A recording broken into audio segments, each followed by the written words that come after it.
everyone, and welcome to the game number 10 of our Rogue Arena run here. So far so good, 9-0. Can we go for 10-0? Let's see what's gonna happen. And we just see here, fast forward slightly. Alright. Another Druid opponent. The last one didn't really put up much of a fight. It was the Wild Growth guy, if you guys still remember that. It's a pretty interesting debate again here. Once again, Mechanic doesn't stay for sure. Backstab stays 100%. Worgen's up for debate. There's a Druid card called Druid of the Flame, which, you know, does pretty poorly against Raging Worgen, so that could be an argument to keep it. However, with, you know, 2 backstabs, 2 ringleaders, I'd rather either look for another ringleader, for another backstab, or a ringleader, or a zombie chow, or a young priestess. We just have a really, we have a deck that has a lot of quality in the early game, and depending on your deck, you can get a little bit greedier with the mulligan. Because, you know, if you're up against a 9-0 opponent, you probably need a good start with an early aggressive deck to beat him. So yeah, it's powerful early, but make sure that you are bold enough to go for the proper mulligan here, and we get unbelievably rewarded with the Zombie Chow on the draw here. Zombie Chow into Dagger Backstab is pretty solid. Let's see what we get here. Opponent could coin something out here, could also just pass. Zombie Chow just has that effect of going like, ugh. As I mentioned in the draft, Zombie Chow on player 1 is just ridiculously powerful right now. As he has to coin out a 2-2 versus our 2-3, and we top deck a ringleader. This is disastrous for the Druid and very, very good for us. We just backstab, ringleader, 2-face, and at the end of turn 2 we have 6 power on the board, and his board is empty. This is rather silly. Here the Druid's gonna do a move that I don't quite understand. He plays a Knife Juggler into our 2-1, whereas he could have just hero powered the 2-1, taken 1 extra face damage and protected this Knife Juggler. I kind of want to punish him for that one. I don't want to play into swipe by keeping the 2-1 alive, so we're going to trade in the 2-1 rather than backstabbing his Knife Juggler.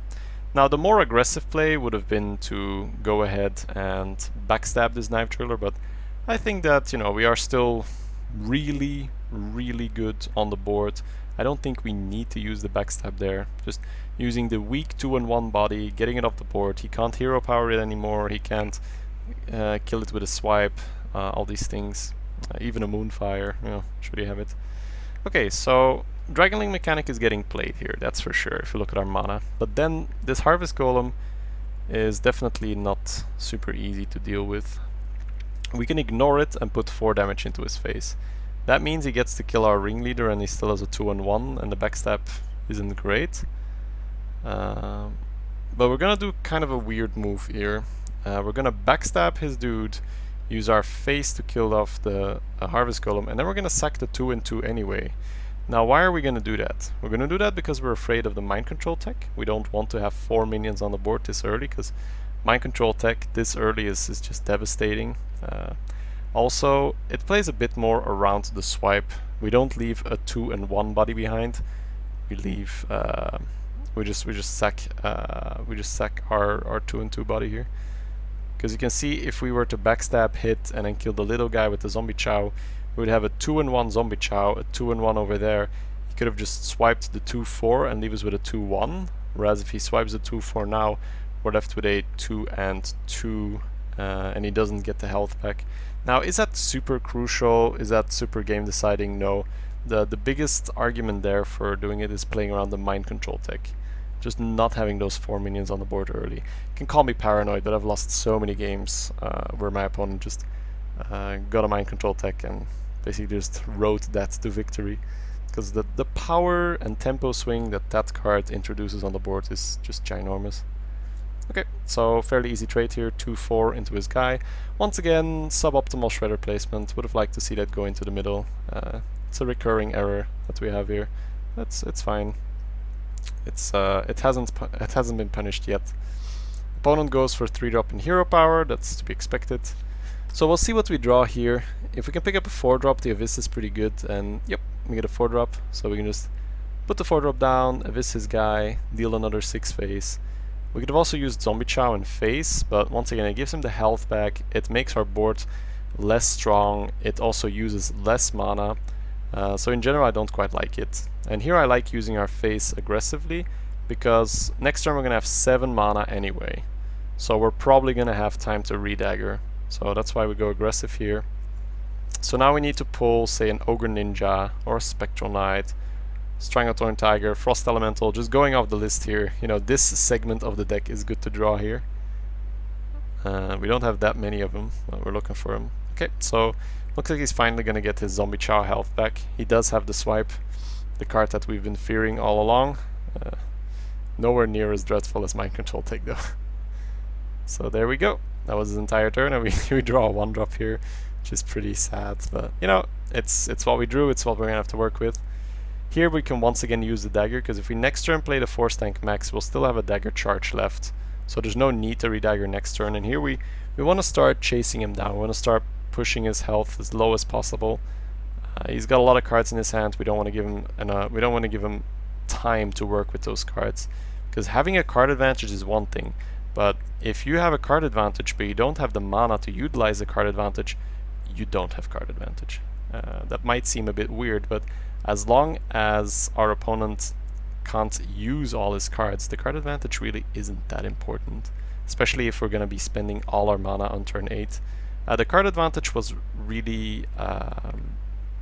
you could really feel the card advantage when we on turn 7 had to play a Priestess and redagger. That's the point where the card advantage really hurt. But on turn 8 we can't feel it at all. We're playing a Force Tank, our opponent still has 2 cards in hand. This is all good. So playing Force Tank here, we're gonna opt not to hit with the Shredder, simply because if we hit in with the Shredder, he could use his Hero Power into the Shredder to kill it, and then his 2-1 into our Force Tank's shield.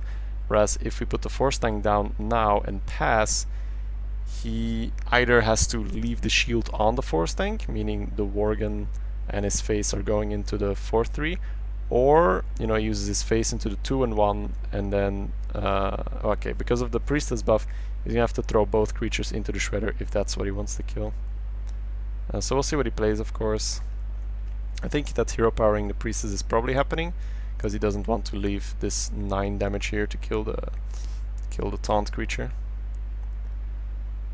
This is a play I probably wouldn't have done. I don't think I would have thrown both into the Shredder. I think I would have probably just gone face with my guys and then used my Worgen into the shield. But we draw into Betrayal. Remember when I drafted Betrayal saying it's gonna sometimes be an Assassinate, and I believe this is the second time we see Betrayal being very good. We can just Betrayal on the Ogre, it acts as an Assassinate. 5 damage on his Taunter. We have 7, 8, 9, 10 lethal boys, we got him. So yeah, a clear example of a game where our opponent had card advantage for quite a while, but it didn't matter because he didn't have the mana to spend it. Yeah, there we go guys, 10-0, very nice. I'll see you all for game 11. Yeah, see you guys tomorrow.